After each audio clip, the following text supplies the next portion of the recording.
So here we see MRI case of 61-year female presented with seizures, headache, no history of fever or any weakness, no any comorbidities.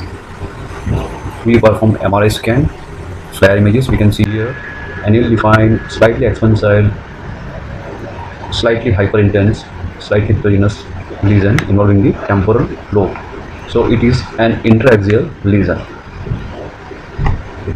It is log images. We can see there is involvement of the temporal lobe.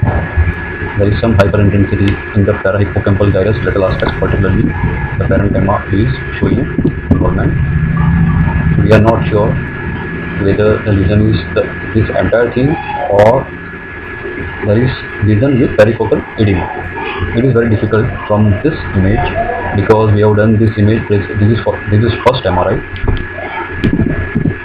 You can see again here there is mass effect with compression of the temporal horn. Rest of the ventricular system appears normal. Some age-related old ischemic foci within the pons and bilateral white matter we can see. No other similar lesion is seen in brain in this study. So we are from this imaging not sure what is happening with the patient. However, this is T2 imaging. T2 sequence again showing similar appearance as in flare. There is some loss of gray-white differentiation. We can see here there is some expansion of the hippocampal amygdala as well. Parahippocampal gyrus showing some abnormal signal expansion. Diffusion weighted imaging rather inconclusive, not showing restricted diffusion. Whatever we are seeing here is some hyperintensity in the region of lesion, not conclusive. No infarct, no abscess. One weighted imaging, very bland appearance of the lesion. Some expansile parenchyma of the right temporal lobe. Appearance is slightly hypo and iso to gray matter. It's very difficult. Proper distinction is very difficult from T1 imaging non-contrast. GRE not showing any problematic thing here. Inside the region there is no hemorrhage, no calcification.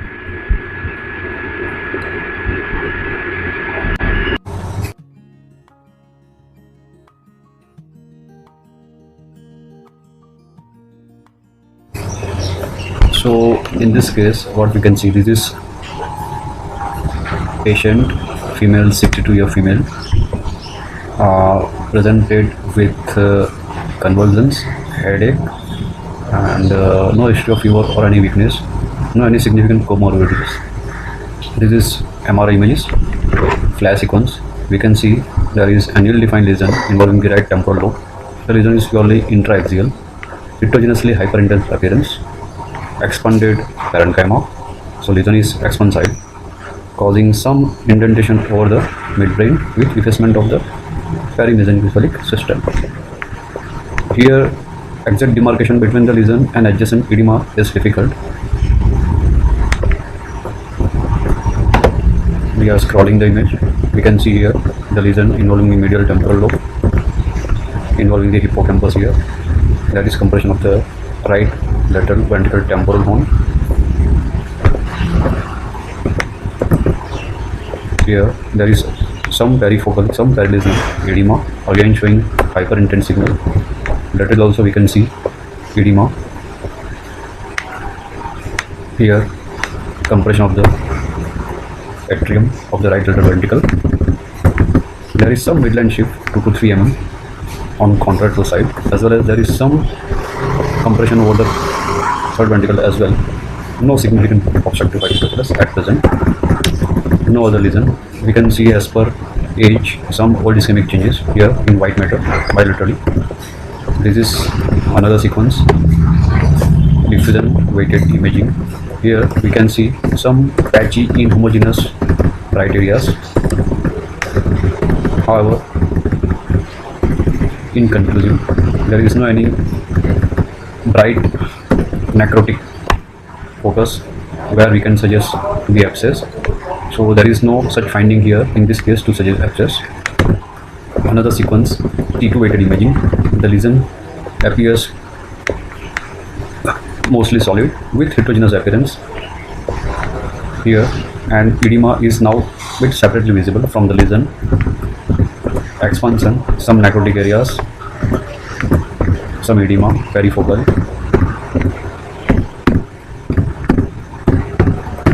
Another sequence, GRE weighted imaging. We can see some interlesional hypointense foci, could be hemosiderin from hemorrhages within the or calcification.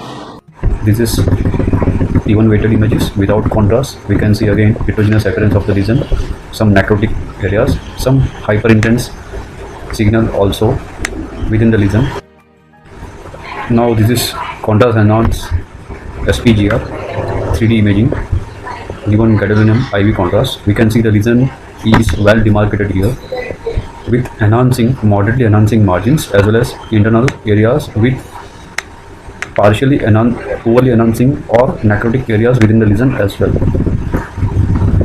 But definitely the lesion seems very sharp with lobulated margins. We can see here also there is some thinning and hyper enhancement of the ependyma of the right occipital horn, suggests ependymal involvement.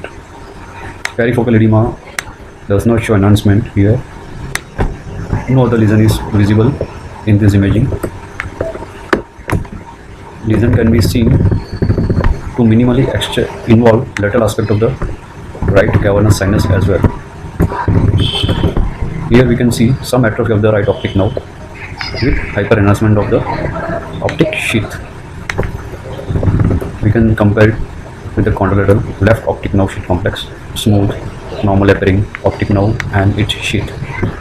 Motion artifacts, flare contrast image. We can see the lesion, enhancing lesion as well as thickening and enhancing ependyma of the right atrial ventricle. So basically here the lesion appears to be neoplastic more likely. High grade glioma is most likely possibility. And in previous imaging of the same patient few weeks before, the diagnosis was not conclusive. So here MRI spectroscopy has been done and long T sequence is achieved. Voxel focus box was placed on the lesion as well as in the vicinity of the lesion, where we can see there is elevated choline. Here we can see elevated creatinine as well. NIA is reduced. So these abnormal spectra are non-specific for glioma as well as autoimmune or limbic encephalitis. Myoinositol indeterminate levels, alanine lipid lactate again indeterminate. So ultimately this MR spectroscopy study appears to be inconclusive. As we can see here, differential diagnosis of temporal lobe lesions. If tumors, then there would be pleomorphic xanthoastrocytoma, ganglioglioma, pilocytic astrocytoma or DNET, that is this embryoblastic neuroepithelial tumor. In case of pleomorphic xanthoastrocytoma or ganglioglioma, the presentation is usually in young children or young adults. Also in such conditions, the lesion would be rather predominantly cystic with eccentric nodule. DNET would be also a differential diagnosis consideration, where the lesion would be solid with expansile appearance, and here also presentation would be in children and young adults. We won't see necrosis in such lesions, however, and enhancement would be negligible or unappreciable most of the times. There is one article in Neuroradiology Journal website in August 2019. The title is Conventional Brain MRI Features Distinguishing Limbic Encephalitis from Mesial Temporal Glioma. So the purpose of that study was to differentiate MRI findings of limbic encephalitis from mesial temporal glioma. Radiological hallmark of autoimmune limbic encephalitis is a hyperintense signal on MRI images, in T2 flare images, in medial temporal structures. but similar signals are also seen in temporal glioma. Unilateral lesions were more common in tumors than in limbic encephalitis. Hyperintensity in T2 and flare images of the parahippocampal gyrus was associated more with the tumor than with limbic encephalitis. Also, T2 and flare hyperintensity of extralimbic structures as well as edema as well as mass effect all were more common with the tumor. Maintenance of gray and white matter distinction was strongly associated with limbic encephalitis. So, conventional brain MRI is a fundamental tool in the differential diagnosis between limbic encephalitis and glioma. In first imaging, it was very difficult for us to differentiate between the limbic encephalitis and temporal glioma.